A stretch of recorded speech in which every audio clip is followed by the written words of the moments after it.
Her father sold her on a Tuesday, in the gravel courtyard of Ashby Hall, before the dust of the Duke's carriage had settled.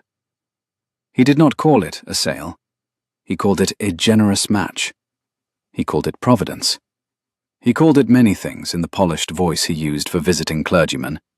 But Beatrice Ashby, watching from the window of her sick room on the second floor, knew the shape of a sale when she saw one. She had been keeping her father's ledgers in secret for 2 years. She knew how he spoke when money was owed, and how he spoke when money was being moved. And she knew the difference between the words a man chose for a daughter and the words he chose for a debt. "Bring her down," her father said. Beatrice's maid, Mary, set down the hairbrush and would not meet her eyes. "He has not even come inside," Beatrice said. "Your father wants you on the gravel, miss." "On the gravel?" "In the chair, miss. He says the Duke must see the chair from the window of the carriage. He says it must be the first thing." She let her hands rest on the arms of the chair. The wood was cold under her palms. Her right leg, from the knee down, was still strapped in the brace her cousin's physician had ordered the morning after the riding accident, 2 Octobers ago. The brace she had stopped needing 11 months past, which her father had insisted she continue to wear in company. There were 2 truths about Beatrice Ashby, and only one of them belonged to her family. The truth they used was that she could not walk. The truth she kept was that she could, slowly, with care, on level ground, for short distances, and that she had been measuring her steps in the locked passage between her sick room and the linen press for nearly a year, while no one was looking. "Mary," she said. "Miss? Has he made you swear anything today?" "Only what I swear every day, miss, that you cannot stand." "Thank you for not making it a longer list." The wheelchair was carried down the staircase by 2 footmen. She held her hands folded in her lap and did not look at the portraits as they passed. Her mother had been removed from the long gallery the year after the accident. A small act, easily explained, but Beatrice had noticed. She noticed many things she was not meant to notice, and she had learned to keep that fact off her face. Her amber silk shawl, the one her mother had left her, slid against the brace as the chair tipped on the landing. She caught it. The footman apologized. She told them not to be concerned. She had learned to apologize to servants for the inconvenience of being carried. It embarrassed everyone less. The autumn air struck her like a thrown sheet of water, colder than she had expected, sharper, brighter. Wood smoke from the kitchen chimney, crushed apples from the cider press, the smell of horses that had been driven hard and not yet rubbed down. She breathed it in and felt, for the first time in 2 years, the precise sensation of being outside her own house. She closed her eyes for a half-second, only that, before she remembered who would be watching, and opened them again. The Duke had not yet stepped down from his carriage. The carriage itself was a thing of restraint, black-lacquered, plain at the doors, the Ravenmere crest small enough to be missed from across a yard. A carriage that did not announce itself. 2 greys in matched harness, sweat dark on their necks. A coachman in dark blue. A single outrider holding the leads, not speaking, not looking at the house. They had come fast. They had come fast, and they had not stopped to make themselves presentable, which told her something about the man inside that her father had not understood when choosing him. Her father had positioned himself in the center of the courtyard, his hat in his hand, his smile composed. Her uncle Lionel, the architect, she suspected, of every line of the contract she had not been permitted to read, stood at her father's right shoulder, 2 steps behind. Her cousin Charlotte stood at the door of the house in a peach-colored morning gown that did not suit the weather, watching the carriage door with the expression of a woman who has been promised a play she very much wishes to see. The footman wheeled the chair into position. Beatrice felt the small jar of stones beneath the wheels, the way the chair settled an inch lower at her left side because the gravel had been raked unevenly in haste. She did not adjust herself. She kept her hands folded. "He must come down," her father said, under his breath, to no one. He must come down and look at her and see. The carriage door opened. The Duke of Ravenmere stepped out with the unhurried movement of a man who did not borrow his height from his title. He was tall, broader through the shoulders than the cut of his travelling coat could disguise, and he had the careful, level stride of a man who had spent more hours of his life on his feet than seated. Dark hair, cut shorter than fashion. A face that had been weathered by something other than ballrooms. 28, perhaps. Beatrice was 26, and had stopped being able to estimate ages with confidence after her own had stopped showing on her, and she thought, with a small, foolish flicker of vanity she had not felt in months, that she would have liked to meet him in the year before the accident, when she had still been a girl who walked into rooms. He did not bow at the carriage. He did not bow toward her father. He looked first at the horses, ran a hand once along the nearer grey's neck, said something quiet to the coachman that Beatrice could not hear, but that ended with the man nodding and beginning to unbuckle a cheek strap with relief in his hands. Then, and only then, the Duke turned to the courtyard and took in what had been arranged for him. His eyes did not move first to her father. They moved to her. Beatrice held her face composed. It was a face she had practiced in the mirror of her sick room, a face that said, "I am a piece of furniture. Please conduct your business above me." A face she had perfected for visiting solicitors, for the family physician, for the curate. It was the only armor she had, and it had served her well for 2 years. She put it on now, smoothly, and looked back at him over the gravel. The Duke's expression did not change, but something in the way he held his shoulders did. He had been a man arriving at an obligation. He became, in the space of one breath, a man assessing an injury. Not hers. The arrangements. He had seen what she had seen, the chair on the gravel, the window angle, the staging of it, and he had understood, in less time than it would have taken her father to clear his throat, what kind of household he had driven into. "Your Grace," her father said, stepping forward. "Welcome to Ashby Hall." The Duke walked past him. Beatrice's father, mid-bow, blinked at the patch of air the Duke had occupied a moment before, and then lifted his head and watched, as everyone in the courtyard watched, the Duke of Ravenmere cross the gravel in 7 long strides and stop directly in front of his bride. He did not speak first. He looked at her, not at the chair, not at the brace, not at the angle of her foot, at her face, full on, the way a man looks at a person to see whether they are still inside the place they have been put. Beatrice felt the look land. It travelled the length of the practiced, furniture-faced composure she had assembled, and went somewhere underneath it that she had not built any defences for. He spoke her name into the quiet courtyard, and she answered him with his title, both voices pitched low enough that only the front rank of footmen could pretend not to hear. "I am late," he said. "I apologize. I would have come yesterday." "It is a long road from Ravenmere." "Not as long as it has been for you, I suspect." She said nothing to that. There was nothing she could say. He did not appear to need an answer. He looked briefly past her, at the 2 footmen who had wheeled her down and were now waiting to wheel her back. He looked at her Uncle Lionel. He looked at her father. He looked at the window of her cousin Charlotte's room. Then he looked at the chair. "This is your chair," he said. "It is. Has it been with you long?" 2 years. "Your father wrote that you cannot walk." "That is what my father wrote." He held her eyes for a half-second longer than was necessary, and she understood, with the small lurch of a thing she had thought she had killed, that he had heard the precision of the verb she had chosen. He turned then and addressed her father. "I had not realized your daughter was to be presented to me on the gravel." "Your Grace, the chair is heavy. We thought—" "You thought what?" "That the courtyard, in light of your time—" "My time is not so pressing that I cannot enter your house." Her father's mouth opened.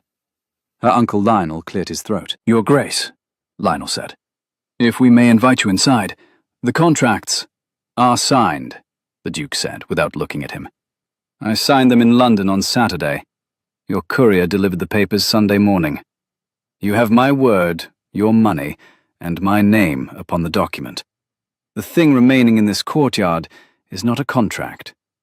It is a woman in a chair on cold gravel in October, without a coat." He shrugged out of his traveling coat as he spoke. He did it without ceremony, without the flourish a man would have made of it had he been attempting a gesture. He simply removed it, because it was no longer his, and was now something that needed to be on her shoulders. He stepped behind the chair, draped the coat carefully over her, settling the collar so that it did not press the brace against her skin, and then came back to stand in front of her. The coat smelled of leather and cold horses, and something resinous. Not pomade, not cologne. The kind of smell a man acquires when he spends long days outdoors and brings the weather home in his clothes. It weighed on her shoulders. She had not been warm out of doors in 2 Octobers. She did not allow her eyes to close again. He gave her her name again, and she gave him his title, and the formal exchange was the only fragment of ceremony that the courtyard would receive that morning. "With your permission, I will lift you from this chair and set you in my carriage. We can discuss arrangements on the road." "Your Grace," she said carefully, "I have men who can—" "I do not doubt that you have men who can. I'm asking your permission to do it myself." There was a small, terrible silence in the courtyard. Her father's mouth was still open.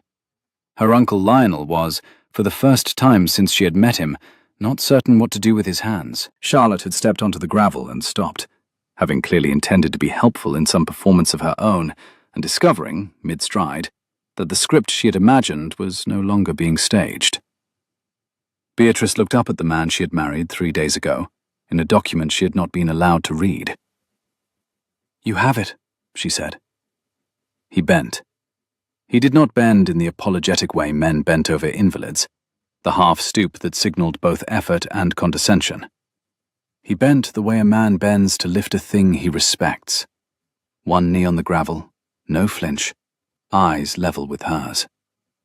His hand slid under her knees and the other behind her shoulders. He did not jostle the brace. He did not press the bruise along her left ribs that no one in this courtyard knew about except for Mary. He stood, easily, as if she weighed nothing he had not lifted before, and turned, with her in his arms, in front of her father, her uncle, her cousin, the 2 footmen, the coachman, the outrider, the kitchen boy peering from the area steps, and the maid at the linen press window, whom Beatrice could see only because she was being held high enough to see. He carried her across the gravel. She felt the precise distance between his chest and hers. She felt the careful hold beneath her knees that did not allow the hem of her gown to ride up. She felt the steadiness of his stride, which did not adjust to the gravel, because his legs were strong enough that the gravel did not need to be adjusted to. She felt, against her cheek through the fabric of his shirt, the rapid, steady thump of his heartbeat, faster than his face had let her think it was, slower than her own. She kept her eyes on the open carriage door. He spoke her name once he had her settled, and she answered him in the same low tone, and only then did he allow himself the small surprise of remarking on her weight.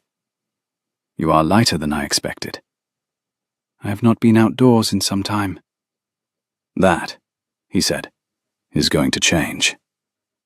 He set her down on the velvet seat, as if she were something he had been carrying carefully through weather. He arranged the coat around her again. He took her cane from the footman who came forward with it, and laid it across her lap, where she could reach it. Then, only then, he turned to her father in the doorway of the carriage. He addressed her father by name, and her father answered with the title in the wary half-bow of a man who had already lost the morning. "You will send her belongings to Ravenmere by the afternoon coach. Her maid will travel with us. Her physician's notes, all of them, including the originals from 2 years ago, will be in the parcel. If they are not, I will return for them myself. We are clear?" "Your Grace, the celebration." "There will be no celebration today. My wife had prepared. Your wife may keep her preparations. My wife and I are leaving." He stepped up into the carriage, took the seat opposite hers, and pulled the door shut himself. The coachman was already on the box. The horses were already turning. Through the small window of the carriage, as they rolled out of the gravel courtyard of Ashby Hall, Beatrice saw her father, her uncle, her cousin, all standing on the gravel exactly where the chair had been, in the precise positions in which the Duke had left them, as if a stage manager had walked off mid-rehearsal and taken the only candle. She closed her eyes for the half-second she was permitted and opened them again. The Duke was watching her. He gave her her name across the carriage, and she gave him his title, and the small ritual seemed to be the way he needed to begin every honest sentence to her. "I owe you an apology already." "Already?" "I was meant to come yesterday. I drove through the night. I did not stop in the village. I came directly because I had a feeling I ought to come directly. And I find that I was correct. And I find that being correct was not a comfort. Will you forgive the abruptness?" She studied him in the dimness of the carriage. The light from the window cut across his cheekbone and caught the tired skin under his eye. He had been driving since some hour the previous night. He had not stopped to bathe. She could smell the cold of the road on him. He had crossed half a county to be here today instead of tomorrow, and he had done it because he had not trusted what he would find, and he had been right not to trust it. "There is nothing to forgive," she said. "There is a great deal to forgive. Some of it is mine, and some of it is theirs. I will sort which is which on the road." "Your Grace." "Theodore." "Your Grace, my name is Theodore. Theo, when I am tired. Which I am. Which I will likely be for some time. I would prefer that you used it from this afternoon. I do not propose to be an Your Grace to the woman whose chair I have just lifted from a courtyard." She felt the cane in her lap, the warmth of his coat on her shoulders, the carriage rocking gently as the wheels found the harder road beyond the gates. She felt also, beneath all of this, the beginning of a thing she had spent 2 years learning how not to feel. The dangerous, specific clarity of being seen. "Theodore," she said. "Beatrice. I will need to tell you several things on this road." "I expected as much." "They will not all be pleasant." "I did not expect that they would." She drew his coat more closely around her and looked out of the window at the autumn fields she had not seen since the morning of her riding accident, and felt the brace against her right knee, and felt also, with the precision of a woman who had been practicing the calculation in secret for nearly a year, exactly where her foot would land if she chose, on some quieter day than this one, to set it down on a road of her own. "We will start," she said, "with the contract." Ravenmere was 3 hours by carriage, if the roads were dry. They were not, in places. The ruts north of the river were soft from a week of rain. But the Duke's coachman knew the line of the dry middle, and held it. And Beatrice watched the country come at her through the small carriage window, with the disorienting, half-painful pleasure of a person relearning what landscape was. She had known she would have to speak. She had not expected that he would let her speak in her own time. He had, for the first quarter of an hour, asked her practical questions: how she preferred the lap robe, whether the rocking of the carriage hurt the brace, whether she was warm enough in his coat, whether she would prefer the curtain drawn. She had answered each, briefly, accurately. He had taken each answer at face value, made the adjustment, and waited. He had not asked her about the contract. He had not asked her about her father. He had not asked her, as she had braced to be asked, about the accident. He simply sat across from her, with his arms folded in a way that suggested he was waiting the way a man waits at a station for a train known to be running late, and watched the fields go past over her shoulder. It was, she realized after the third quarter hour, a kind of negotiation she had not encountered before. He was offering her silence. He was offering her the choice of when to break it. "My uncle drafted the contract," she said. He did not move. "Lionel." "Yes." "How long ago?" "He began the draft after the accident. I cannot be certain of the date he completed it. I would estimate 16 months ago. He has been holding it since. He needed only to find the correct purchaser." He used that word. Not aloud. The word he used aloud, when speaking of you, was arrangement. What was the price? £12,000, of which 7 was styled as a settlement on me, 3 as a release of an old family debt, and 2 as a finder's fee in everything but name. The release of the debt is a fiction. He looked at her then, not surprised, not delighted, very still. Go on. There is no debt. Your late father did not borrow from mine. Your late father did not, so far as my private examination of 3 years of receipts can determine, ever conduct any business with my father at all. The release of debt clause is the instrument by which my Uncle Lionel intends to collect the £3,000 that, by the contract's structure, would be paid to the estate of Ashby Hall. The estate of Ashby Hall is, in practice, my Uncle Lionel. Your father is the estate of Ashby Hall. My father is the named owner of the estate of Ashby Hall. The estate's affairs have been managed by my Uncle Lionel since the year my mother was lost. I was 18. I have observed my uncle's management since I was 19. I have kept ledgers of his management, in cipher, since I was 22. I am 26. She watched the Duke's face for the response she had braced for. The disbelief, the indulgent smile, the careful adjustment of expression, as a man recalibrated who he had married. None of those came. He let his head tip slightly to one side. He looked, briefly, at the window. 22, he said. Yes. 2 years before the accident. Yes.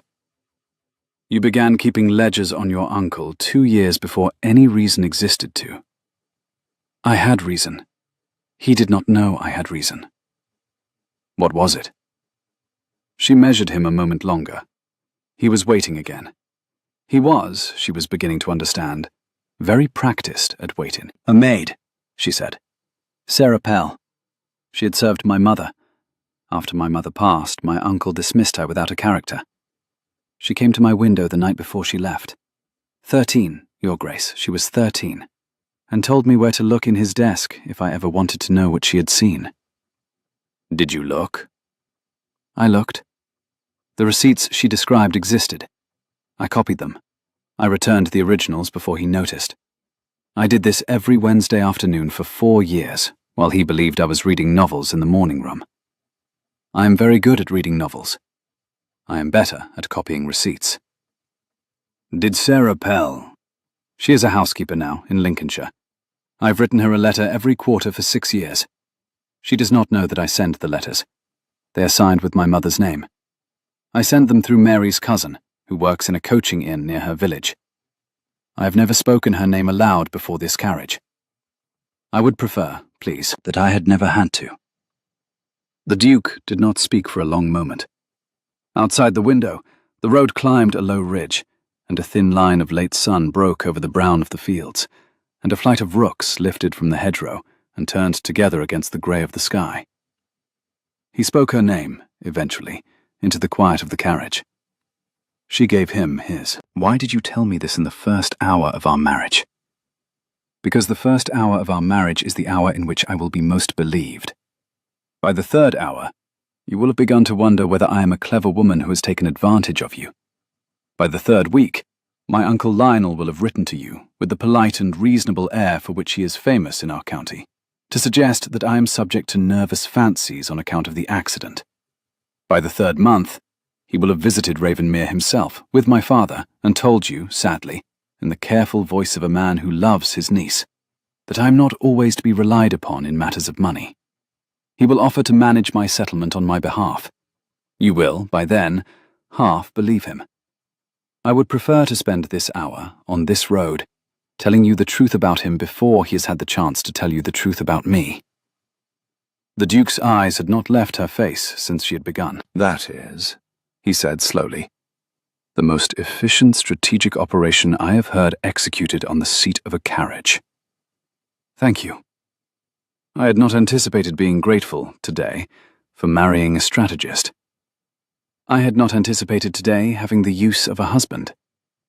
He looked at her, really looked at her, not at the brace, not at the chair he had lifted her from, and a small, dry, surprised smile touched the corner of his mouth, and did not become a laugh, because he was, as he had said, tired. He gave her her title. She returned it. He corrected, gently, to his name, and she repeated it back, as a thing one practices by saying. What else? There is the matter of my walking, she said, and let the sentence hang, while he gave her the smallest nod. I can. He was quiet for the space of a turn of the wheels. How much? Short distances, with care. I have not walked in front of a member of my family since the August before last. They do not know. He waited a beat, then asked the question that mattered most. Your physician? My physician is paid, and has been paid for some time, to confirm the brace. He has not examined me in 14 months. The last examination, when he found the bone had healed, occurred without my uncle present. I asked him not to write a report. He did not. He is a kind man, and an old one, and he is afraid of my uncle. Why have you not walked in front of them? Because the moment they know, my uncle will marry me to the next available creditor before I can manage it. The brace was a fiction. The fiction was protection. I needed the fiction to last until I could engineer a marriage that placed me beyond his reach, in a household large enough that he could not reach me through a back door. I have been managing the engineering for 14 months. He was managing his own arrangement at the same time. He believed his arrangement was the one that would conclude. I believed mine was. I did not, until I saw your carriage in the courtyard, know which of us was correct. Mine was the one that concluded. She inclined her head, the smallest possible acknowledgement, careful as a chess piece set down without a sound. Were you aware that I was the engineering you had managed? No. I knew the shape of the man I needed. I did not know the name.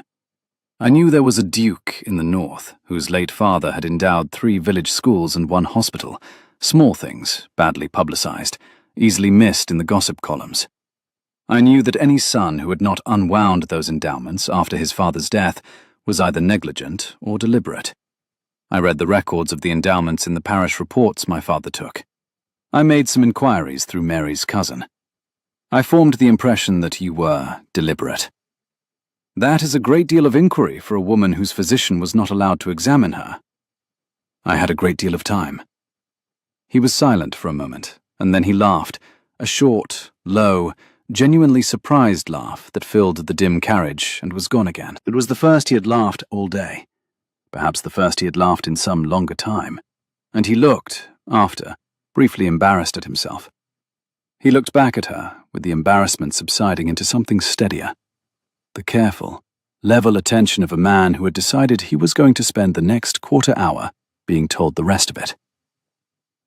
I have been deliberately negligent of nothing in my life. I would like that to remain the case. I would like, therefore, to know what you intend to do. She thought about it. She had thought about it for 14 months, but she had thought about it as a woman alone in a sick room thinks about a thing she will execute alone. She had not thought about it as a woman speaking with a husband in a carriage on a road.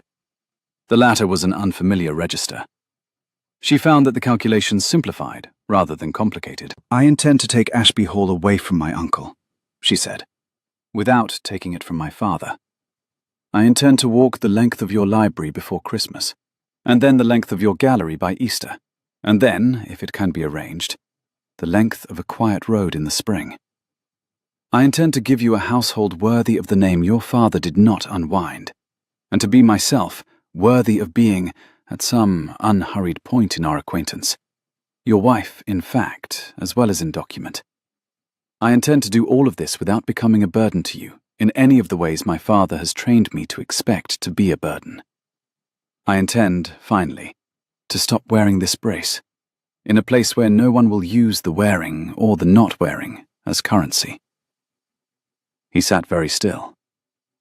That, he said, is more than I had been told to expect from a wife. I am sorry. Do not be. I will not be. He let the silence hold for a moment longer. Then he reached across the carriage, slowly, and laid his hand, palm up, on the seat between them. He did not speak immediately. He simply waited, with the open hand on the velvet, the way one waits for a hesitant horse to come to a held bridle. This is a road, You are tired. I am tired. We have a great deal more to discuss. I do not propose that we discuss it now. I propose, instead, that you put your hand here, not as a gesture, as a fact, so that when you fall asleep in the next half hour, and you will, you have not been outside in 2 years and your color is changing, I can know precisely where your hand is, and not jot it. We can resume the strategic operation when you wake. She looked at the hand. It was a large, square hand, the back of it crossed with a faint scar, running from the base of the first knuckle to the wrist. A working hand. A hand that had, 2 hours earlier, lifted her from a chair on cold gravel without disturbing a brace. She put her hand into it. He closed his fingers around hers. Not tight, not possessive. The closure of a man latching a gate against a wind, and rested their joined hands on the seat. He did not speak again. He looked out of the window and let her not speak. She did not, in fact, fall asleep in the next half hour. She fell asleep within 4 minutes. When she woke, with the carriage stopped in the courtyard of Ravenmere and the autumn light gone almost orange in the western sky, his hand was still around hers, and he was sitting forward to spare her the angle of the cushion, and the brace had not, in 3 hours of road, pressed once against her bruised knee. Ravenmere was not what she had been told to expect. She had been told, by her uncle, to expect a great cold cathedral of a house, the seat of a man too proud to remarry after his first wife's death, kept by a skeleton staff, run on a strict bell. She had been told this by a man who had never been to Ravenmere and had no source for the information beyond his desire to deliver his niece into an austerity that would render her grateful.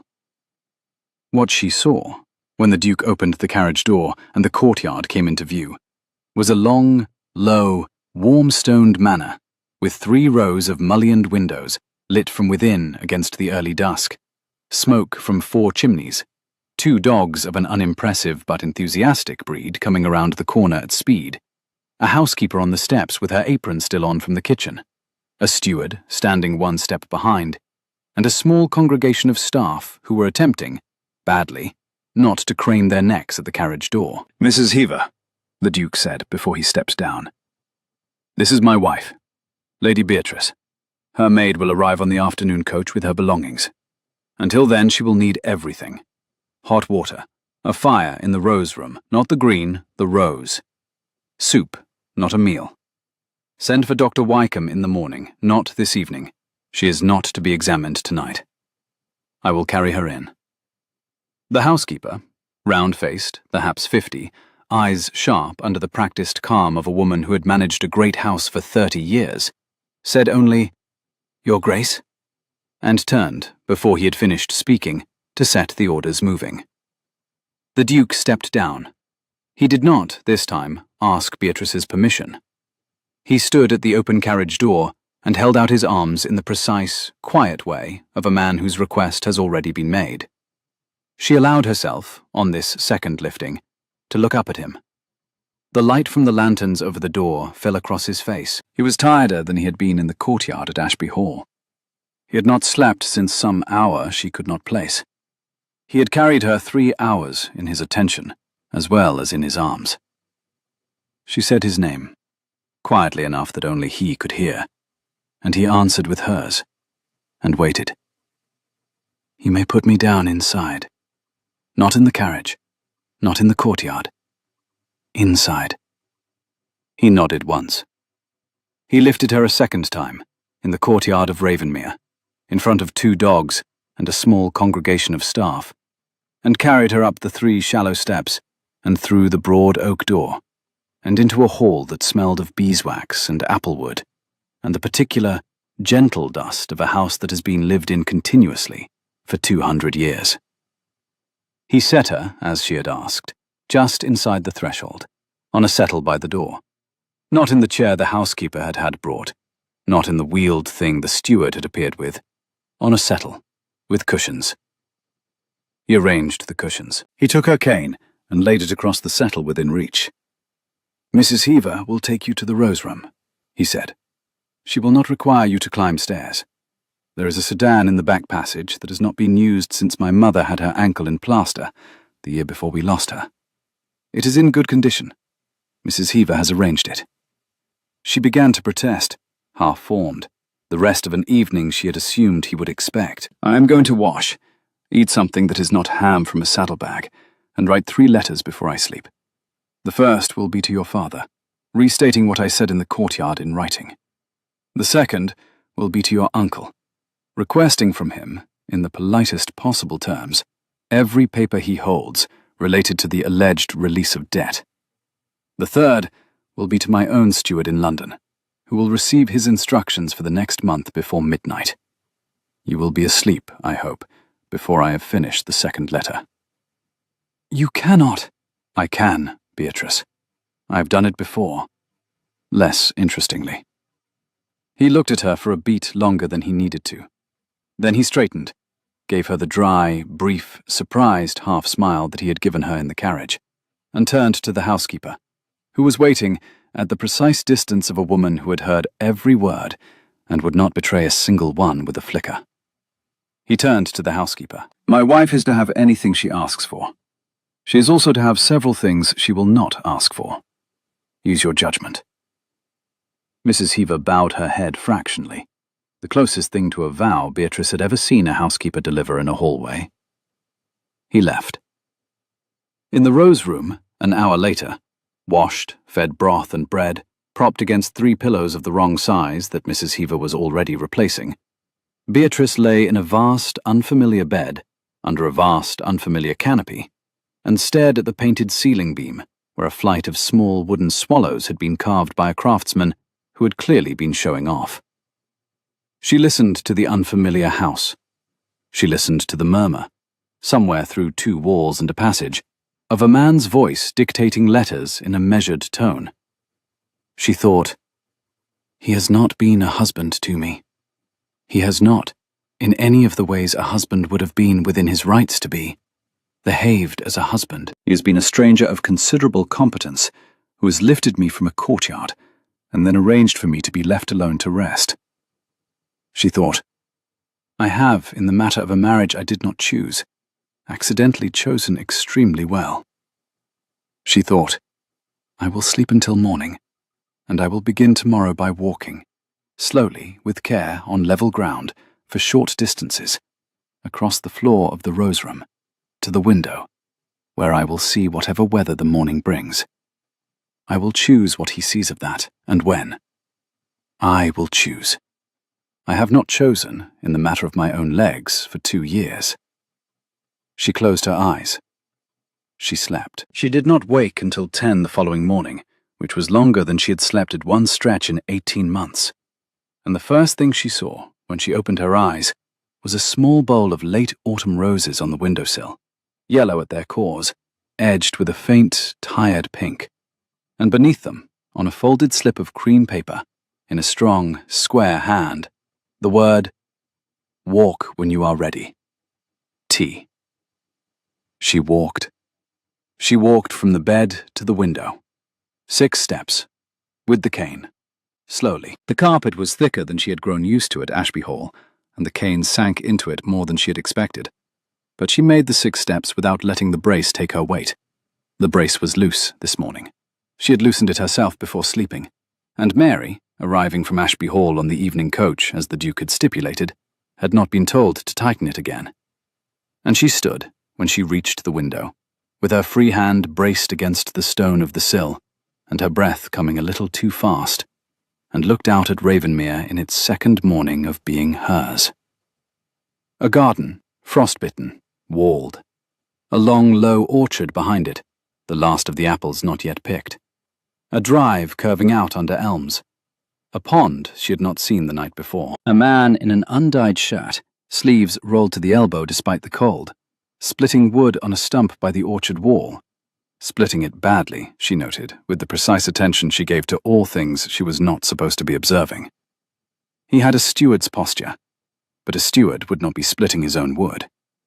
He had a duke's height. He had a duke's shoulders. The Duke had, apparently, decided to start his second day at home in his own woodyard. which told her a thing she filed away in the same drawer with the smallness of the Ravenmere crest and the carriage door. He looked up. He saw her in the window. He set the axe down, carefully, into the splitting block, head buried, and lifted his hand once, in acknowledgement, the way a man acknowledges a sail at the horizon. Not a wave, an acknowledgement. She lifted her hand, against the cold stone of the sill, in return. He bent to the axe again. She watched him for 2 full minutes, long enough to confirm that the wood-splitting was indeed terrible, that he was learning a thing he had never had reason to learn, that the steward, observing from the corner of the orchard wall, was twice trying not to laugh. And then she walked, 6 steps back to the bed, sat on its edge, and rang for Mary. "Miss," Mary said, before Beatrice could speak. "I am not to call you Miss any more. Mrs. Heaver has made it very clear." "Your Grace, then?" "Yes, Your Grace. It will take me a week." "Take a week. Mary, I have a great deal of letter to write today." "Yes, Your Grace." "Bring my desk, please, such as it is. There must be something in this room. I want pens, ink, and the paper that does not have my uncle's crest on the watermark. I do not propose to write a letter on my uncle's paper for the rest of my life." "Yes, Your Grace." She addressed Mary once more by name as the maid reached the door, and Mary turned with the same quiet acknowledgement. "Your cousin at the coaching inn, Mary. The letters to Lincolnshire have been going out under my mother's name. I will write the next one this morning, in my own hand, signed plainly. Will he carry it without asking the question I think he will wish to ask?" "He will carry it, Your Grace. He has been carrying them for 6 years without asking. He will not begin now." "Did you know what was in them?" "I had a feeling, Your Grace. I asked my cousin nothing. He told me less." "Yes, Your Grace." Mary bobbed. Mary went. Beatrice sat in the morning light and watched the Duke, 2 stories below, pretend, for the second time in her acquaintance with him, that he was not a duke. The first week at Ravenmere settled around her in increments she had not, in 2 years of sick-room calculation, learned to anticipate. Her sick-room at Ashby Hall had been a room of subtractions. What she could not do, what she could not be seen attempting, what she must not be observed reading. The Rose Room at Ravenmere added back, by quiet daily increments, the small permissions a person required in order to remember that she was a person. Mrs. Heaver brought her hot water at 6, before the household stirred, because Beatrice had mentioned, only once, that mornings had been the hour at which she had felt most like herself, and Mrs. Heaver, who had taken in this fact at the same instant she had taken in the question of which fire to lay first, had adjusted the schedule of 3 under-housemaids to ensure that hot water arrived at the Rose Room door at 6 precisely. Mary, who had at first been startled by the early summons, was within 4 mornings rising at 5:30 from genuine inclination, and within 7 was the principal beneficiary of a kitchen maid named Annie, who had, with the swift instinct of staff for staff, decided that a lady's maid travelling alone from a sick room required, of all things, the tea poured first. The walls of the Rose Room were papered, Beatrice discovered, in a faded yellow rosebud pattern, the exact shade of a thing slightly forgotten. The ceiling was beamed with the small wooden swallows. There was a fire grate of black-veined marble, a writing desk with one drawer that did not close perfectly, 2 armchairs upholstered in a brown velvet that had been new perhaps 30 years before, and had been maintained by Mrs. Heaver with the careful, unsentimental craft of a housekeeper who did not believe in replacing what could be brushed. There was a window seat with cushions that had been slept on by, at minimum, 6 dogs across 2 generations, a writing slope of inlaid walnut, a small bookshelf of indifferent novels that someone had clearly assembled at random for the comfort of a guest who might want a novel without thinking too hard about which one. There were no portraits. There was a single mirror, oval, mounted at the height of a standing woman, set into the wall opposite the bed, in such a position that anyone seated in the bed would not, by accident, look up and find herself there. Beatrice noted the mirror's placement with the particular attention she reserved for kindnesses that had been thought through. The garden at Ravenmere fell, terrace by walled terrace, from the south side of the house down toward the orchard and the long meadow and the river beyond.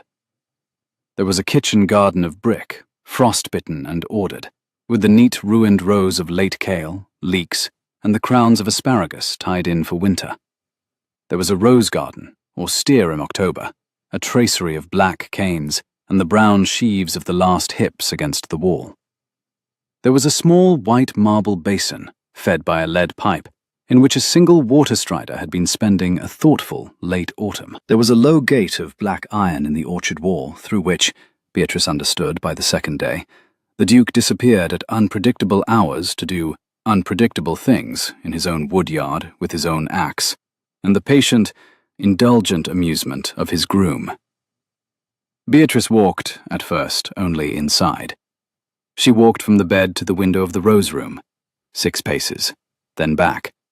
Then, on the third afternoon, from the bed to the door, 11 paces. On the fourth, from the door of the rose room to the door of a small dressing room across the corridor that Mrs. Heaver, with the same uninflected efficiency, had had cleared for her use.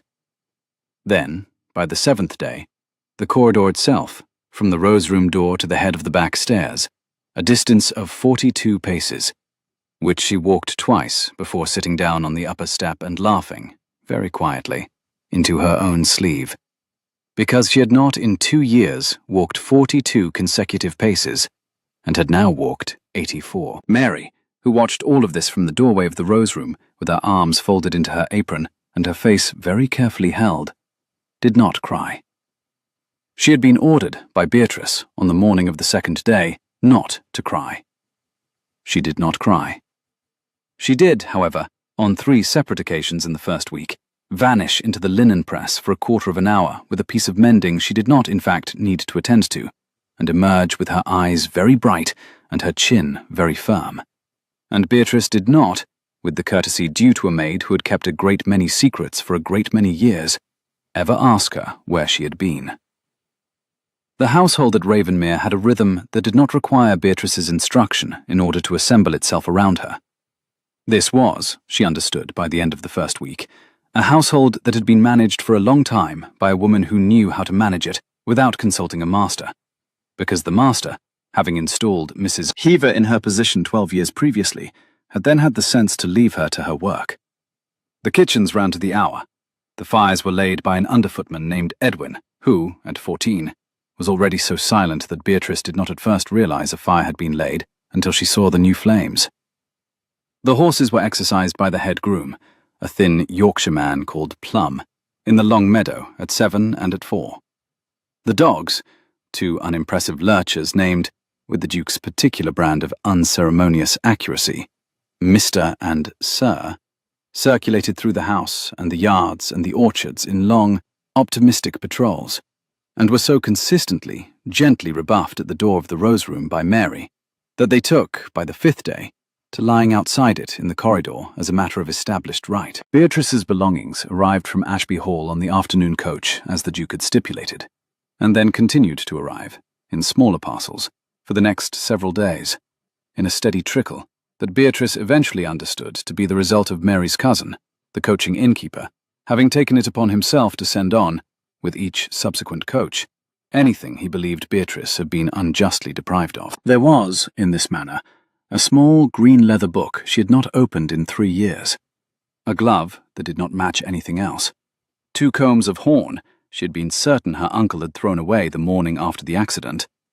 and 1 slim, cloth-bound volume of a poet she had read aloud to her mother on the last summer of her mother's life, which arrived on the 7th day with no note, and which Beatrice held against her chest in the rose room for 1 long, uninterrupted minute, before placing it, deliberately, on the small bookshelf at her bedside, between an indifferent novel and another.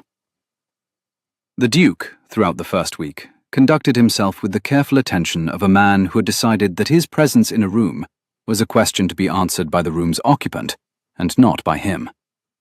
He breakfasted alone at 8, at the long table in the great breakfast room, until the morning of the 4th day, when Beatrice walked, on her own legs, with the cane, slowly down the back stairs, and presented herself at the door of the small breakfast room.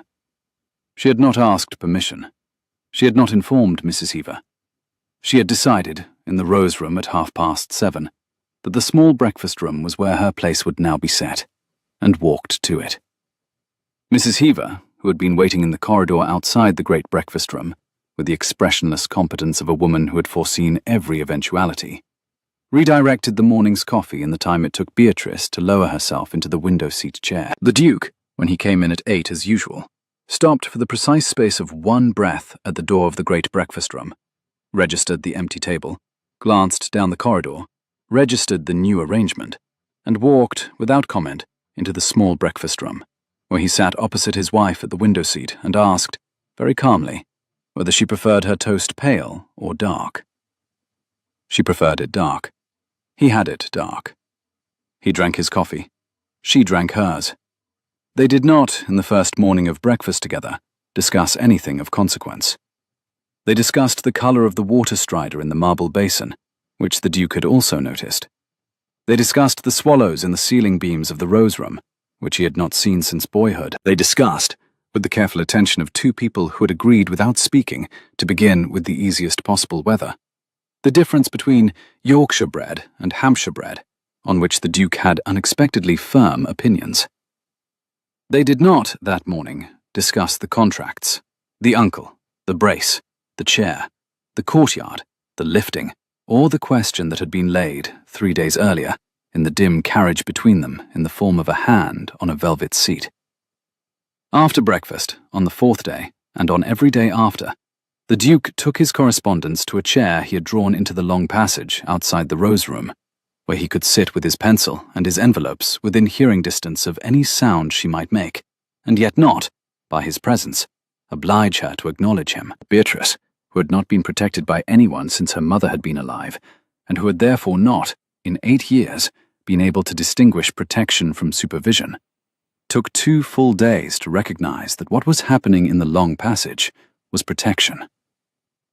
On the 3rd day, she wrote, on a small piece of cream paper from the writing desk, in her own clean hand, the words, "I have observed, and I am grateful," and slid the paper, folded once, beneath the door. He did not, at any point, refer to it. He did, 2 mornings later, draw the chair closer to the door of the Rose Room and shift his pencil work by half an hour later, and bring with him a second cup of coffee that he set on the floor by the door, where Beatrice, having walked to the door in the manner that had become her secret morning practice, discovered it, still warm. She drank the coffee. She put the cup back on the floor. She heard, from the chair on the other side of the door, a single, small, dry exhalation that was, in its way, the closest thing to a laugh she had so far heard from the man she had married. She slept that night with the small green leather book beside her on the pillow, and in the morning she walked to the small breakfast room without the cane. By the end of the 2nd week, she was reading the Ravenmere ledgers. She had not asked. The Duke had not, in any morning conversation, suggested that she should. But on the 8th day, when Mrs. Heaver passed through the small breakfast room with a folded letter from London for the Duke's attention, Beatrice glanced, with the trained, unhurried economy of a woman who had been reading her father's correspondence over his shoulder for 7 years, at the seal, and observed, in the half-second before Mrs. Heaver set the letter down, a discrepancy in the handwriting of the address. The London steward had written the direction. A second hand had written the second line. The second hand was an unfamiliar one. The second hand was, in 3 small details, the hook of the letter G, the pressure on the downstroke of the first letter, the specific ink, the precise hand of a Mr. Gristwood, whose 17 letters of correspondence with her Uncle Lionel were, at that moment, copied and folded into the small green leather book beside the indifferent novels in the Rose Room. She did not, at the breakfast table, allow her face to register what she had seen. She finished her toast. She finished her coffee. She thanked Mrs. Heaver for the cake. She returned, on her own legs, with the cane, to the Rose Room, and she sat in the writing desk chair and wrote 2 paragraphs, in her own clean hand, that she did not show to her husband for another 6 days, in which she set down, for the first time in language that was not cipher, the precise outline of what she now knew about the relationship between her uncle's London man of business and the people her husband paid to do work in London on his behalf. She locked the paragraphs in the writing desk drawer that did not close perfectly, and she set the small green leather book on top of them, and she walked, slowly, with the cane, down to the small library on the ground floor, where the Duke had said, on the second morning, that she was welcome at any hour to read whatever she found. She found, in the small library, a great deal more than novels. She found, on the long shelf above the fireplace, 3 identical leather-bound ledger volumes, marked in gilt with the years of the past 3 accounting periods of the Ravenmere estate. She found, on the lower shelf beneath, a 4th volume, marked with the current year, half completed in a careful clerical hand. She found, in the desk drawer of the small library, a sheaf of unopened letters that had clearly been set aside by the Duke on the evening of his return from Ashby Hall, and not, in the hurry of the past week, returned to. She found, on a side table, a copy of The Improvement of the Estate, in which the Duke had marked passages in pencil with a precise, intelligent hand. She found, on the windowsill, a small carved wooden horse with 1 ear missing, which had clearly been set down there by a child a long time before, and which had clearly not, in any of the years since, been moved. She did not ask, that afternoon, to take the ledgers up to the Rose Room. She asked the housekeeper instead, on her way back through the corridor, whether there was a small writing desk that could be brought down to the small library for the use of a guest, and Mrs. Heaver, who was by now beginning to read Beatrice's questions with a degree of accuracy that Beatrice found gratifying, said only that there was a serviceable rosewood desk in the upstairs sewing room, and that it would be in the small library by the afternoon. It was. By the afternoon, Beatrice had moved the small green leather book and a fresh quire of paper to the desk by the window, had pulled down the current year's Ravenmere ledger, and had begun, in pencil, on the right-hand sheet of the quire, the precise side-by-side comparison that she had been preparing in her head, in the locked passage of her sick room at Ashby Hall, for the better part of a month. The Duke, coming in from the woodyard at 4 with sawdust on his sleeves, looked once into the small library, registered the desk, registered the book, registered the wife, did not enter, and did not comment. He went up to his dressing room, washed, came down for tea, and asked Beatrice, over the bread and butter at the window seat of the small breakfast room, whether she would object to him reading by the fire of the small library that evening, from 7 until 9:30, because he had been postponing for 2 weeks the matter of his own correspondence, and could no longer reasonably postpone it. She did not object. He read by the fire of the small library that evening, from 7 until 9:30. She worked at the rosewood desk by the window. Neither of them, at any point, looked across the room at the other, and neither of them, at any point, was unaware for a single minute of the precise position of the other in the room. In the second week, she began to walk after dark. Mrs. Heaver, who had observed the morning practice with the same uninflected attention she gave to fire-laying, had had a small lamp set in the long passage, on a side table, that burned at a low wick from sundown until midnight. Beatrice, who had been used, at Ashby Hall, to walking the locked passage between the sick room and the linen press only when the household was certainly asleep, found that Ravenmere's late lamp permitted her, between 9:30 and 11, the long quiet practice she had not in 2 years had room for. She walked from the Rose Room to the head of the back stairs and back. She walked, on the 11th night, from the Rose Room to the small library door, 104 paces. She walked, on the 12th night, the same 104 paces, and then, very carefully, opened the small library door, and walked the further 14 paces to the rosewood desk by the window, and sat down, in the dark, in her own working chair, and laid her cane across her lap, and listened to the absolute, particular silence of a country library after the fire has gone out. She heard, at exactly 11, a single soft step in the corridor outside, and a small exhalation she had heard once before through a door, and the unhurried sound of a man who had decided, on the evidence of an empty Rose Room, to confirm by his own hearing that his wife had walked to the small library, and not, by accident, fallen on the back stairs. She did not call out. He did not enter. The step retreated. The corridor lamp burned on. She sat for another quarter of an hour at the rosewood desk, in the dark, and then walked, on her own legs, with the cane, the 118 paces back to the rose room, where she discovered a fresh shawl folded on the bed that had not been there at sundown.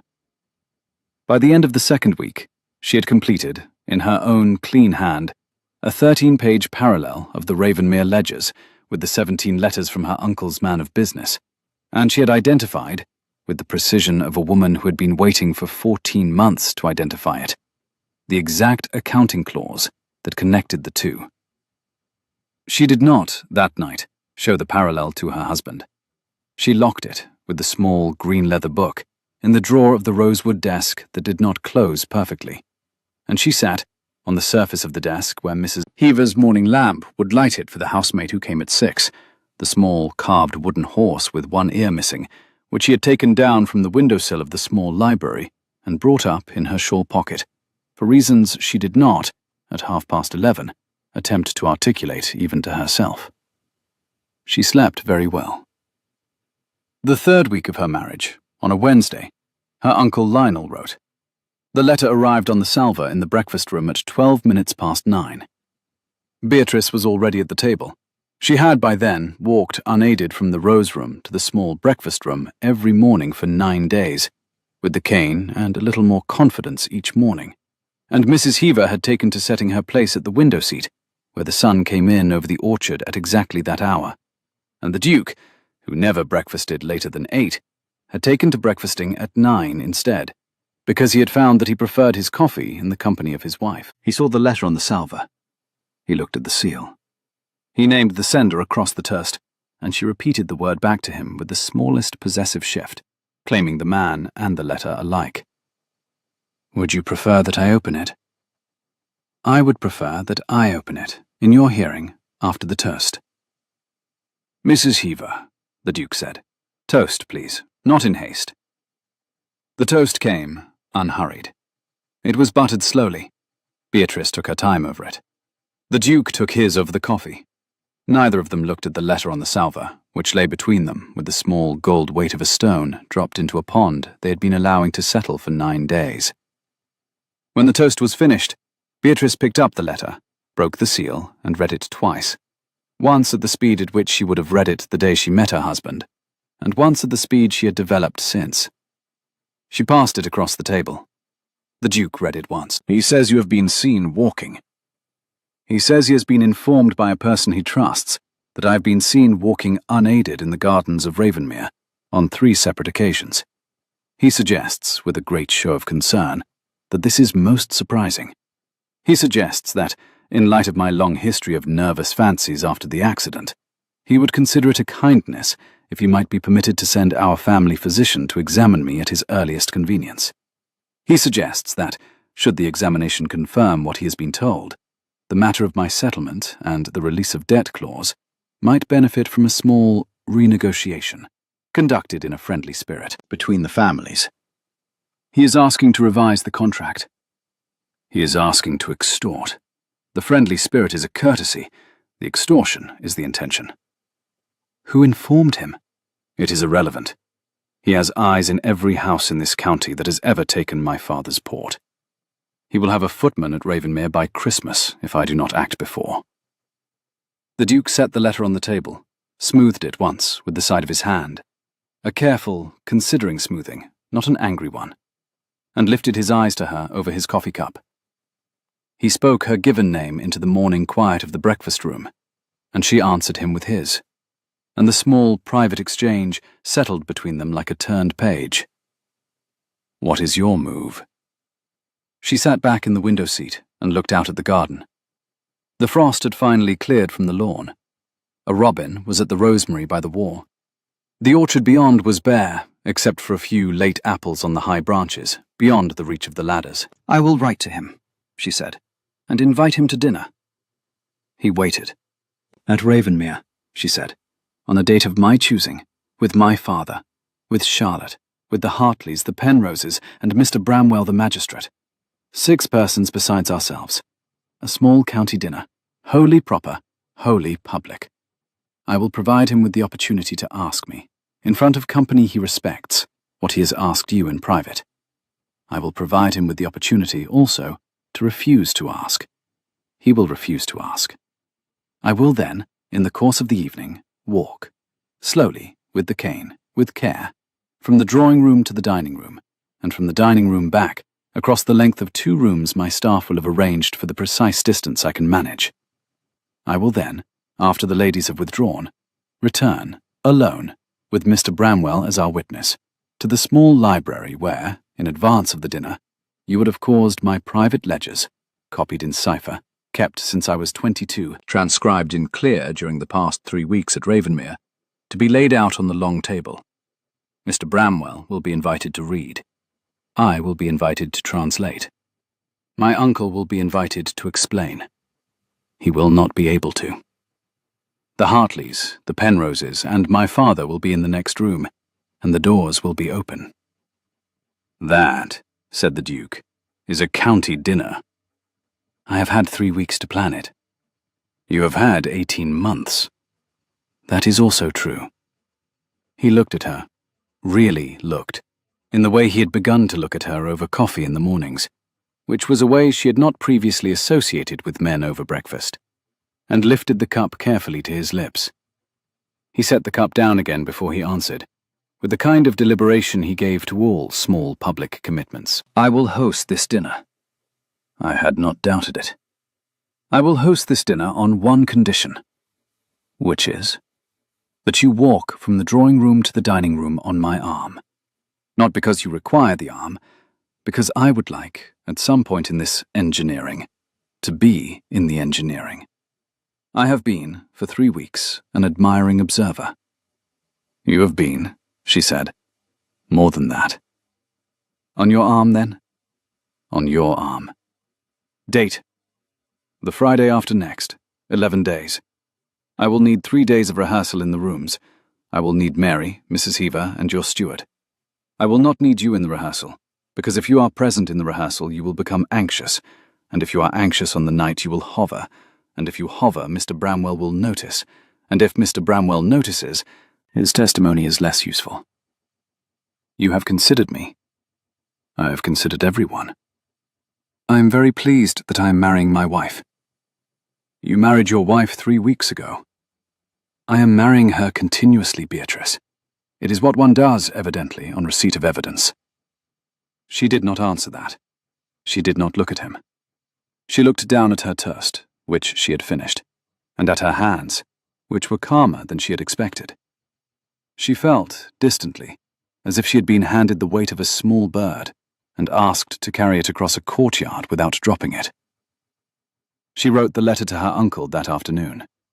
She wrote it, deliberately, in the soft and slightly anxious tone of the niece he had raised, the tone he expected, the tone he would not question, the tone that would arrive at his desk with the small fragrance of his own success around it.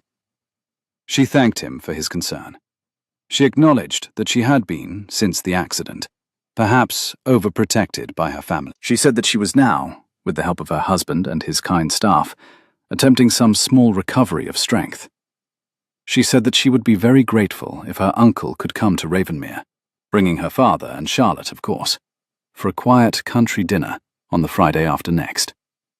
She said that the Hartleys had, very kindly, accepted, that the Penroses had also, that Mr. Bramwell, an old friend of her husband's family, would be present, and that she hoped, after dinner, to take her uncle into the small library, in private, where there were certain ledger pages of her late mother's that she felt she ought, at last, to share with him. She used her late mother's name in the closing. She signed it, very carefully, with her own. The Duke read the letter over her shoulder. That, he said, is the most impolite letter I have ever read. Thank you. Your uncle will not see one rude word in it. He is not the reader for whom I wrote it. For whom did you write it?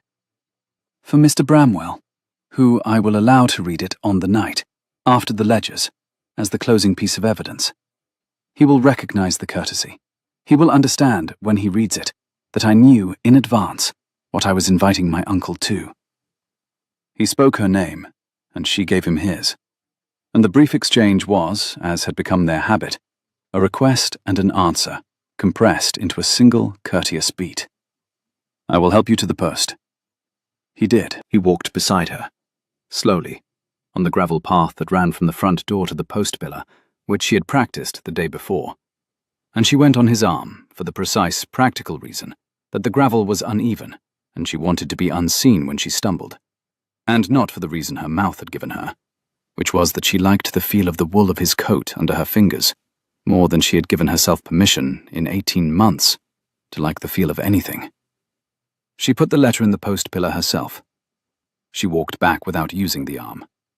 He did not comment on the difference. The week before the dinner became, at Ravenmere, a small and quiet operation conducted with the concentration of a campaign. Mrs. Heaver rehearsed the placement of every candelabrum. The steward measured the precise distance in steps from the drawing-room hearth to the dining-room sideboard, and reported back to Beatrice that the distance was 31 paces by his stride. Beatrice's stride, she informed him with the dry precision she had perfected over toast, was 3/4 of his. She required, therefore, 41 paces, a number she considered agreeable and would not permit anyone to alter. Mary practiced the unstrapping of the brace beneath the surface of the heavy tablecloth in the drawing-room. Practiced, in fact, the unstrapping with one hand while pouring tea with the other, which Beatrice had insisted upon, and which Mary had laughed at for the first 2 attempts, and then performed flawlessly on the third. Cook practiced the courses, 5 only, simple, country, no display, with a particular attention to the soup, which would arrive, by Beatrice's instruction, at the precise moment her uncle would be most expecting cleverness on a plate. The Duke, throughout all this, did very little. He had, he announced on the first morning of the rehearsals, decided to take his correspondence to the woodyard. He read his letters at the splitting block, on a stool that had been brought out for him by an indulgent groom. He answered them in pencil on the back of envelopes. He came in for dinner with sawdust on his cuffs, smelling of orchard and oil, and Beatrice, watching him from the doorway of the small library, noted on each occasion that the man learning to split wood was learning to split wood very poorly, and that he was learning it, all the same, with the patient attention of a man who had decided that whatever he was practicing in the woodyard was not, in fact, the splitting. On the 4th morning of rehearsals, halfway between the drawing-room and the dining-room, on the long stretch of polished oak floor between, she stopped. Mrs. Heaver, with her count clicker, said, 23 paces, Your Grace." "Yes." "Are you well?" "Quite well, Mrs. Heaver." "Should we resume from 23? "Mrs. Heaver, would you ask my husband to come into the long passage?" "Your Grace." Mrs. Heaver went. Beatrice stood, with the cane, on the precise central plank of the long passage, and watched the autumn light come through the high windows in long, pale bars, and thought about the calculation she had been performing in private since the morning she had walked to the window of the rose room, and decided, having performed it once more in the past minute, that it was correct. He came. He had sawdust on his sleeve. He was wiping pencil from his palm with a handkerchief. She gave him her name, and he gave her his, and answered the unspoken summons with a single, steady syllable. "I would like to walk back from 23 to 1, in your company, without Mrs. Heaver, without Mary, without rehearsal." He asked whether she meant on his arm. She answered no, and when he asked, more quietly, whether she meant beside him, she said yes, beside him. "At what distance?" "At the distance," she said, "of a wife." He did not speak. He set the handkerchief on the windowsill. He folded his hands behind his back, to make sure, she understood, that he would not reach for her unless she asked, and stepped, exactly to her left, at the distance, indeed, of a wife. She walked. 23 paces, slowly, with the cane, on the polished floor of the long passage in the autumn light. He kept beside her, slightly slower than his natural pace, slightly faster than hers, matching neither, matching her. He did not speak. He did not breathe loudly. He did not adjust himself when she swayed, briefly, at the 8th pace. He simply continued at the precise distance he had taken, until she steadied, which she did, with the cane, in 3 breaths. At pace 1, by the drawing-room threshold, she stopped. She looked at him in the autumn light from the high window, and gave him his name. He answered with hers, and waited for whatever she was going to say. I would have managed it without you. I know. I preferred the managing of it with you. I know. I thought you should be told. I am very glad to have been told. He did not move. She did not move. The autumn sun came through the high window. Mrs. Heaver, somewhere down the passage, was studiously busy with a candelabrum she did not need to be busy with.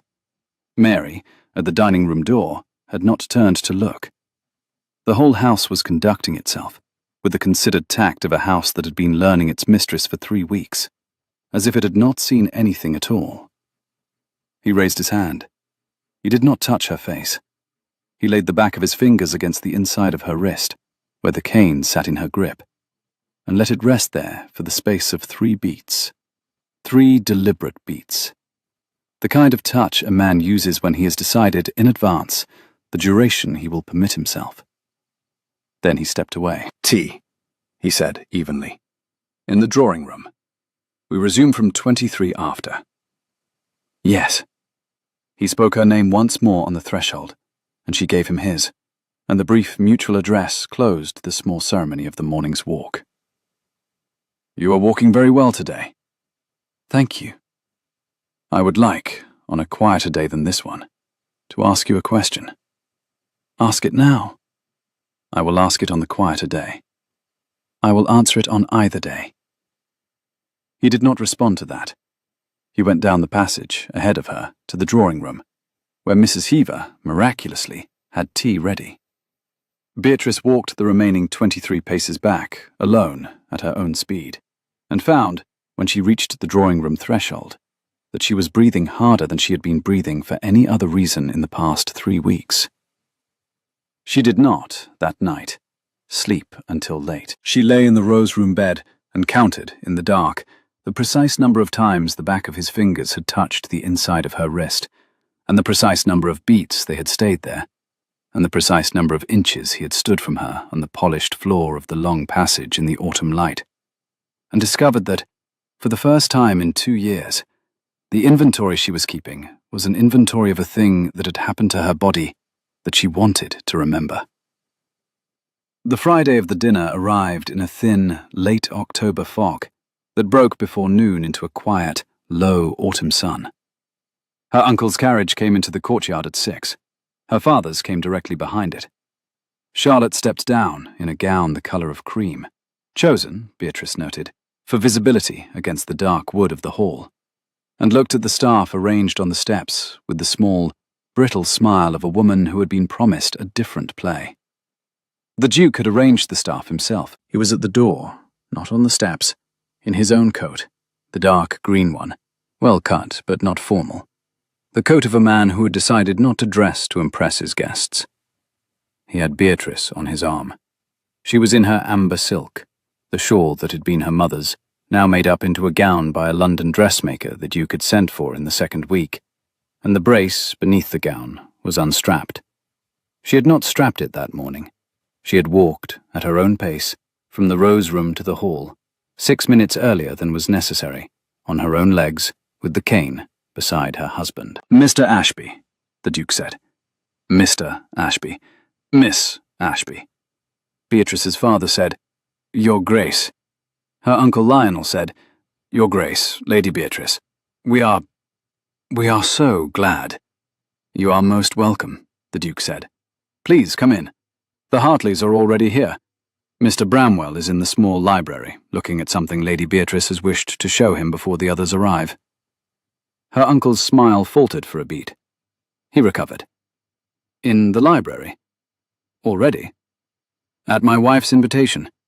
She and Mr. Bramwell have been corresponding, quietly, since the 2nd week of our marriage. Have they? They have. He is, as you know, an old friend of my late father's. He has been, at my wife's request, conducting a small correspondence with her on certain old matters relating to the family. Her Uncle Lionel did, then, in the doorway of Ravenmere, the small thing that Beatrice had spent 18 months waiting to see him do. He turned his face, very slightly, to Charlotte. And Charlotte, who had been instructed by him for 2 years to monitor every alteration in his expression, blinked once. The blink was the confirmation. "Lady Beatrice," he said, how very strong you appear today." "Thank you, Uncle." "You are walking." "On occasion." "A miracle of recovery. Was it sudden?" "It has been, dear Uncle, a slow and considered recovery, conducted privately, over a longer period than my family has perhaps been told.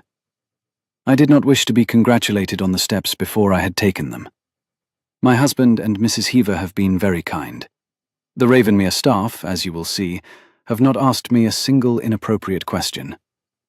I find that the recovery of a woman's strength happens more readily in an environment where it is not, every morning, in question." That is a wonderful sentiment." "It is not a sentiment, Uncle. It is an observation." Well, of course. We must celebrate." "We will. Please, come in. The Hartleys are at the fire. Mr. Bramwell will join us before the soup." She walked, at the Duke's left side, into her own house. Mr.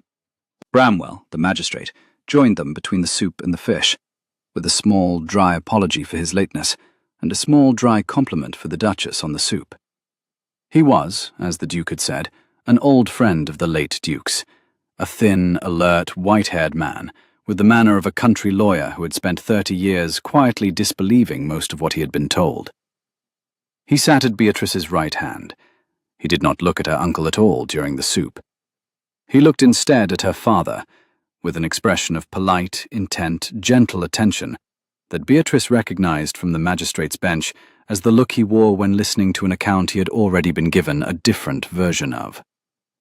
Her father drank his soup in silence. The fish came. The mutton came.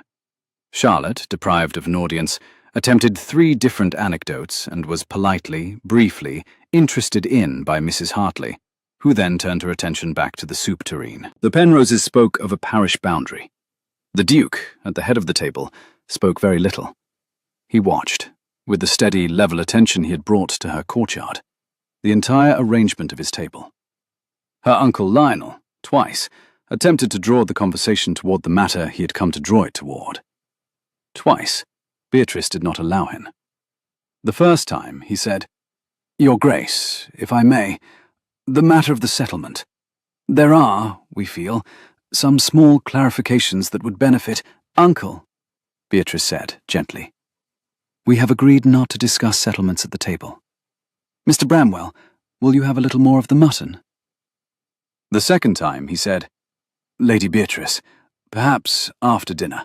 "Uncle, after dinner, I have asked Mr. Bramwell to join me in the small library. You are very welcome to join us. My father, also. Charlotte may wait with the ladies. We will be only a quarter hour. Mr. Bramwell, you are content?" "Entirely, Your Grace." The mutton was finished. Charlotte, who had been instructed, before leaving Ashby Hall, to remain in any room her uncle remained in, glanced at Lionel for guidance. Lionel did not look back. The ladies withdrew.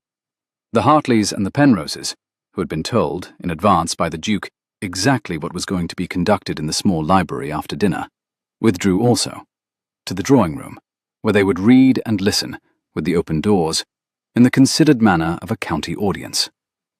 Mr. Bramwell, Beatrice's father, her Uncle Lionel, the Duke, and Beatrice walked the short corridor to the small library. Beatrice walked with the cane. The Duke walked beside her, at the distance of a wife. Her father walked behind, slowly, as a man walks who has not, perhaps, slept the previous night. Her uncle walked very precisely indeed, like a man who has discovered that the carriage he is riding in is not the carriage he expected, and is calculating, in real time, the distance to the next station. The small library was warm. The long table had been laid by Mrs. Heaver in the morning, with 13 leather-bound ledgers, 3 loose bundles tied with green ribbon, 4 envelopes addressed in Beatrice's mother's hand, and 1 envelope addressed in Sarah Pell's. 2 candelabra, a decanter the Duke had not opened, 3 glasses he had not poured. Mr. Bramwell, without ceremony, sat down at the head of the table and put on the spectacles he wore for ledgers. Beatrice, with the cane, took her position at the side. The Duke stood behind her, close enough that she could feel him, far enough that he did not crowd her elbow. Her father took the chair opposite. Her uncle, after a fractional hesitation, in which he was clearly weighing an exit through the long window, took the remaining chair. Beatrice opened the first ledger. Mr. Bramwell, these ledgers are mine. The earliest entry is dated June the 3rd, when I was 22. They are kept in a cipher of my own devising, which I will explain to you as we proceed. The cipher is not difficult. I devised it when I was a girl. I had time. Mr. Bramwell nodded. The originals from which I copied, the receipts, the correspondence, the rent rolls of Ashby Hall, were and are in my uncle's desk in the library at Ashby Hall. I returned each original after copying. My uncle has not, to my knowledge, noticed that any of his papers have ever left their drawer. Beatrice, her uncle said, very softly. What is? Uncle, I am speaking to Mr. Bramwell. You will have your turn. Mr. Bramwell raised one hand without looking at Lionel. Lionel closed his mouth. In particular, Mr. Bramwell, I would like to direct your attention to the entries relating to the Ravenmere release of debt clause, inserted into my marriage contract by my uncle in February of last year. The clause asserts a debt of £3,000, owed by the late Duke of Ravenmere to my late grandfather, which my marriage to the present Duke is alleged to release. There is no such debt. There is no entry in any ledger of Ashby Hall, kept by my uncle or by anyone else, that records a single transaction with the late Duke of Ravenmere in any year.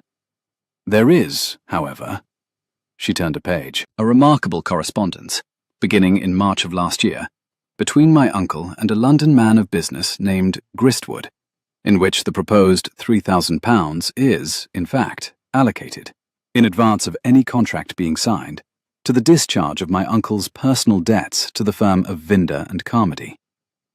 I have copies of 17 letters of this correspondence. I have copies of the Vinder and Carmody receipts. I have, additionally, copies of the personal accounts of Mr. Gristwood, obtained through a clerk at his firm whose conscience was greater than his loyalty. I have, in short, a complete record of the use to which my uncle had intended to put the £3,000, before the Duke had ever seen the contract. The clause is a fiction. It is also a forgery. And the forgery is in my uncle's hand. She set the page down. Mr. Bramwell, would you be so good as to read? Mr. Bramwell read. He read in silence, without expression, for a quarter of an hour. He turned each page deliberately. He glanced twice at Lionel, not in accusation, in the patient, professional manner of a magistrate confirming, point by point, the precise location of the rope around a man's ankle. Her uncle Lionel did not speak. He sat, very still, in his chair. His hands rested on his knees. His knuckles were white. His face, Beatrice noted dispassionately, was the precise grey of the sky over Ashby Hall on the morning of her riding accident. Her father. Beatrice did not look at her father immediately. When she did, she found him sitting forward, both hands pressed flat to the table, looking not at the ledgers, not at his brother, but at her. His mouth was not entirely steady. His eyes, very pale eyes that she had not looked into in 2 years, were on her face with the particular attention of a man looking at his own daughter for what he is realizing was the first time in a long while. Mr. Bramwell finished. He removed his spectacles. He folded them. He laid them on the closed ledger. Lady Beatrice. Mr. Bramwell. This is, in my long professional view, an unusually complete case. Thank you. I will require to take possession of these papers, with your permission, for the purposes of preparing the appropriate proceedings. You have my permission. Mr. Lionel Ashby. Her uncle, with great care, lifted his face. Mr. Bramwell.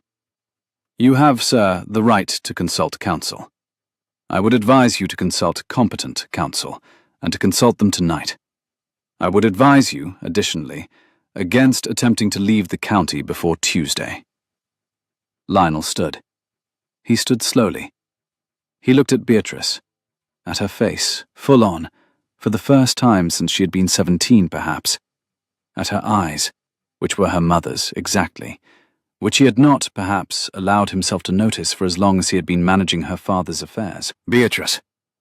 Uncle. How long, he said very quietly, have you been planning this? Since you dismissed Sarah Pell, Uncle. Sarah Pell was a maid. She was 13. He held her eyes for another half-second. He bowed, a precise drawing-room bow, the bow he had made to her every Sunday morning for 16 years, and walked, without the cane he did not own, out of the library, through the corridor, past the door of the drawing-room where Mrs. Hartley, Mrs. Penrose, and Charlotte sat in a small attentive silence, out of the front door, and into the courtyard, where his coachman, who had been forewarned by Mrs. Heaver of the unlikely possibility, was already turning the horses. Mr. Bramwell let him go. He will not run, Mr. Bramwell said evenly to the Duke. He will go home, drink his way through 3 bottles, and present himself at my office on Tuesday morning at 9. I have known him since he was a boy. The bow was the surrender. He does not surrender twice. You are very certain, Mr. Bramwell. I am, Your Grace. It is one of the small advantages of having lived in this county longer than most. He gathered the papers. He bowed to Beatrice. Lady Beatrice. Mr. Bramwell. I will call upon you on Wednesday with a cup of tea. The proceedings will be uncontested. The release of debt clause will be struck. The £3,000 will, in due course, return to Ravenmere. I will arrange the redirection of the 7,000 of your settlement, with your permission, into a trust solely under your name. You have my permission. I will leave you now to your father. He went. Her father had not stood. He sat, still, with both hands on the table, looking at her. The Duke, at her shoulder, said, very quietly, I will be in the corridor, Beatrice. Stay, please. In the corridor. If you call, I will come. I will not be in the room. He set his hand briefly against the small of her back, the first deliberate touch he had given her in front of another person, and went out, leaving the door open by an inch, and, in the corridor outside, sat down on a chair he must have had the steward place there, and did not, by any sound, intrude. Her father, after a very long silence, said. Her father said her name across the long table, and she answered him with the title she had given no one else at Ashby Hall in many months. How much did you know? Everything, father. Since when? Since I was 22. Some of it earlier, some of it after the accident. The accident in particular. He looked then sharply at her. The accident. Father, Beatrice. What about the accident? It does not matter now. Charlotte was a girl. She was envious. She was 20. Uncle Lionel, who knew that the marriage of an unmarried niece would inconvenience his arrangements at Ashby, did not quite discourage what she planned. None of them quite discouraged it. You did not, father, know that they had not discouraged it. I have always known that you did not know. I have not, perhaps, given you, in 2 years, sufficient credit for not knowing. Beatrice, I cannot, father, give you that credit aloud at this table. Not tonight. Not, perhaps, this year. But you should know that I have always known, in the quiet of my own ledgering, the shape of what you were and were not aware of. You were, in the matter of the chair on the gravel, deceived as much as I was.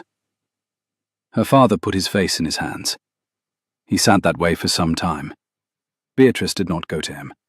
She did not, also, leave him.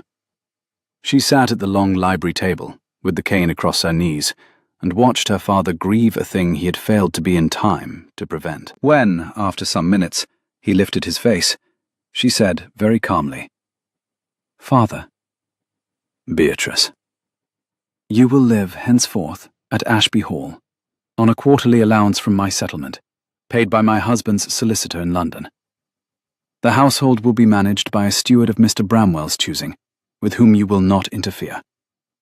Charlotte will be removed, with a settlement, to my mother's family in Norfolk. You will not write to her without my permission. You will, twice a year, in the spring and at Michaelmas, dine at Ravenmere. You will, on those evenings, behave as a father. We will, in the course of years, perhaps, return to something of what we were when my mother was alive. We may not. I am not, this evening, prepared to promise you that we will. I am prepared to promise that we will not, henceforth, be enemies." Her father, very quietly, said, "Yes." "You will not, ever, sell another daughter." "There are no other daughters, Beatrice." "Then this conversation is closed." He stood. He came, slowly, around the table. He stopped a polite distance from her chair, no closer than the Duke had taken in the long passage, and he looked, again, at her face. "Beatrice." "Father." "Your mother would have been—" "I know, Father." "Are you well?" "I am very well." "And the man, the Duke, he is—" "He is what he appeared to be in the courtyard, Father. There is no second face. He has been, in the matter of his own marriage, every single day since the courtyard, the man who lifted me from the chair." Her father did not answer that. He turned, slowly, and walked to the door of the small library, and stopped there. He looked back at her once. "Good night, Beatrice." "Good night, Father." He went out, past the Duke in the corridor, who stood when he came, past the open door of the drawing-room, where the ladies, by some small miracle of Mrs. Heaver's choreography, had begun discussing wallpaper, out of the house. Beatrice heard, a moment later, the wheels of his carriage on the gravel. The Duke came back into the small library. He closed the door behind him. He came to the chair her father had sat in, drew it out, sat down across from her at the long table, and looked at her over the lamps. He spoke her name across the lamplight. She gave him his, and when he murmured, "My wife," she answered him again, with the only word she could give him in such a room: his own. "It is 23 minutes past 10. "Yes. We have, technically, the rest of an evening with the Hartleys, the Penroses, and Mr. Bramwell, who has taken the ledgers and gone." "Yes." "I propose," he said, "that we send Mrs. Heaver out with our most charming apologies, which she will deliver perfectly because she has, in fact, been waiting for the cue, and that I take you, on my arm, to the Rose Room. I will go no further than your door. I will sit in the corridor. If you call, I will come. I will not be in the room." "That is what you said in the corridor an hour ago." "It remains correct." She let his name fall, soft, between them. He gave her hers, and waited. "Walk me to the Rose Room." He stood. He came around the table. He held out his hand. She did not take his hand. She set the cane down, carefully, on the table beside the lamps. She stood, slowly, on her own legs. She walked, with no cane and no arm, across the 4 paces of the small library to where her husband stood with his hand still extended. She stopped, exactly at the distance that had been, 3 weeks earlier, the distance of a wife. She gave him his name. He returned hers, very quietly, as if naming were itself the question being asked. "I would like to ask the question now." "The question I said I would ask on the quieter day." "That one." "Beatrice, the day is not quieter." "It is the quietest day there is going to be for some time." I would prefer to ask it in this one rather than wait for a quieter one that may not arrive. He looked at her face, at her hands, at her legs which were not, this evening, supported by any wood, and he did not speak immediately. When he did, it was in the careful, level voice he had used in the carriage on the road from Ashby Hall. He spoke her name first, the way a man speaks a word he has been holding in his mouth since the road. I love you. I know. You have known for some time. Since the third morning, the yellow roses. That obvious. That careful. He smiled.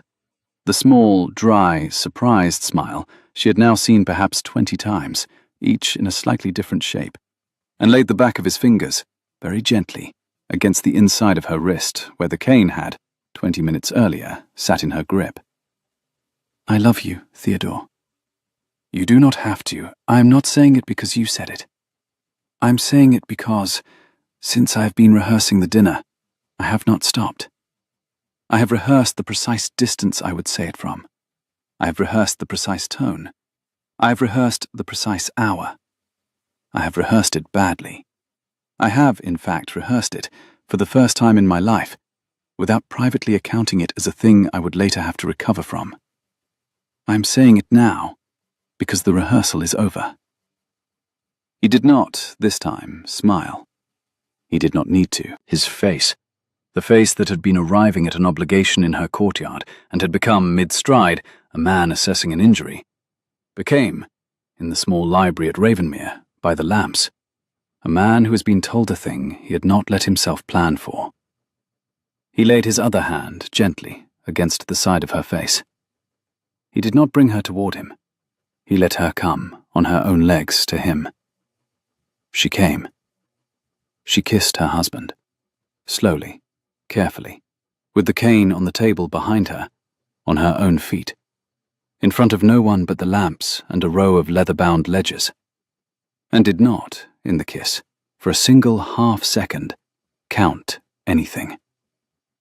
He did not, after, lift her. He walked beside her, at the distance of a wife, all the way along the corridor, all the way through the warm hall, all the way up the shallow stairs of Ravenmere, slowly, with care, on level ground, for short distances, to the door of the rose room, where he kissed her again, briefly, on the temple, and then, exactly as he had said he would, sat down in a chair in the corridor. He stayed in the corridor. She slept very well.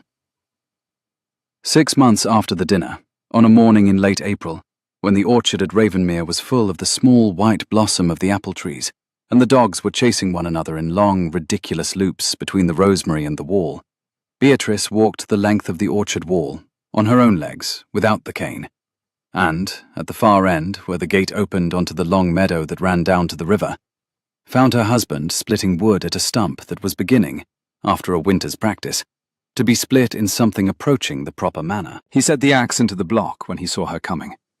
He spoke her name, in a voice careful with the thing he was registering. She gave him his. You are at the orchard wall. I am. Without the cane. For the orchard wall, today. I have it in the rose room. I will have it back this afternoon if I am tired. I am not, yet, tired. He looked at her face, at her hands, at her legs, and the small, dry, surprised smile that he had given her in the carriage, in the long passage, in the small library by the lamps, came into his face, unchanged in shape, and changed entirely in meaning. The way a thing one has carried for a very long time changes when one finally sets it down. He looked back at her, at the cane she was not carrying, and used the address he had reserved, since the small library, for a small and particular use. I would like to lift you. From the orchard wall. To the steps. Not because you require the lifting. I would like the practice. You have not lost the practice. I would like, all the same, to be in the carrying. We have been, lately, conducting a great deal of our marriage on our own legs. She laughed. A real laugh. The laugh she had not laughed in front of any member of her family in 2 years. The laugh she had been laughing for 6 months over coffee at the breakfast room window. and she set her hand lightly against his arm. "On my permission, Theodore. On your permission. You have it." He bent. He bent, this time, the way a man bends in his own garden in late April to a thing he respects. One knee, briefly, in the orchard grass.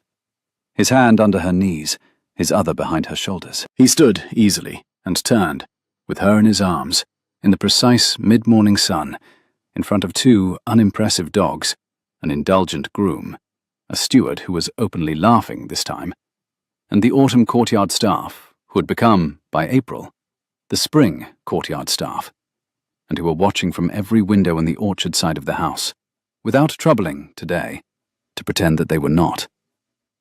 He carried her back across the orchard to the house. He carried her up the 3 shallow steps and through the broad oak door, exactly, except that he was not wearing a travelling coat, and exactly, except that she was not wearing a brace beneath her gown, and exactly, except that the woman in his arms was the woman she had been told, 2 Octobers earlier, she could not become. He set her down inside, on the settle by the door, the same settle with the same cushions that Mrs. Heaver had arranged for her on the night she had first come to Ravenmere, and laid her cane across the settle within reach. He set her down with the same care, and met her eyes the way he had in the orchard. "Tea?" "In the breakfast room, the window seat." "It will be drawn up for you." "It will be drawn up by you, please. It is your wife you have just carried." "Yes." "On my arm to the breakfast room, Theodore." "On your arm." She rose. She set her hand lightly upon his arm. She walked with him slowly on her own legs, with the cane against her gown, across the warm hall, into the breakfast room, where Mrs. Heaver, having seen, of course, from the far window, had already poured the coffee, and where the late April sun, coming in through the orchard window over the precise place at the table that had, for 6 months, been hers, fell on the back of her hand where it rested on her husband's sleeve. She sat. He sat. Mrs. Heaver, with the tact of a woman who had been Mrs. Heaver for 30 years, withdrew. The dogs, somewhere in the corridor, were attempting to come into the room and being intercepted, with small, dry instruction, by the steward. He spoke her name across the table, as if to confirm that the breakfast room was, in fact, the breakfast room. "I will pour." "Please." He poured. The coffee steamed in the cup. He set the cup, carefully, in front of her, the way a man sets a thing he has been carrying through weather, and sat back, with his own cup in his hands, and did not, for a moment, drink. "You are watching me," she said. "I am." "To what end?" "To the end," he said, "of remembering that this is what a Tuesday is. It is a Friday, Theodore.